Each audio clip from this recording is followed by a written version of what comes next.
C, fish. Carter is 5 years old and pretty good at spelling. I can see. 2 years ago, along with the rest of the world, he and his mom's lives changed. As a mom, I had to pray about it. During the pandemic, Catherine Smith noticed some differences in Carter's behavior. Him walking around with the speaker to his ear or the computer very close, or, the TV had to be up loud. So she called her doctor, then got set up with the Cleveland Clinic Center for Autism.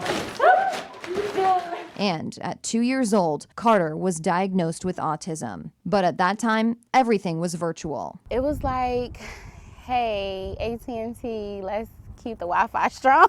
And Smith wasn't alone in that journey. Dr. Cynthia Johnson said lots of families went through the same process with a virtual diagnosis. They faced many hurdles, including the pandemic, meaning a lack of social interaction. Typical questions I might ask, like, how does he respond to children that approach him out on the playground?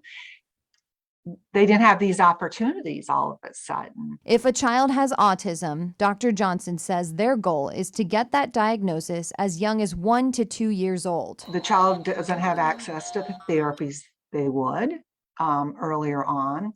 It's also a huge con that I see is the child's not well understood. After 3 months of virtual visits, kids like Carter were able to get that therapy in person. And 2 years later, with an early diagnosis, you will never find him. Carter's progress is undeniable. He went from not saying one word to 2 words to now he's just like a ball of energy. Carter's mom wants other parents out there to know you're not alone. I'm not in this community by myself. It takes a village.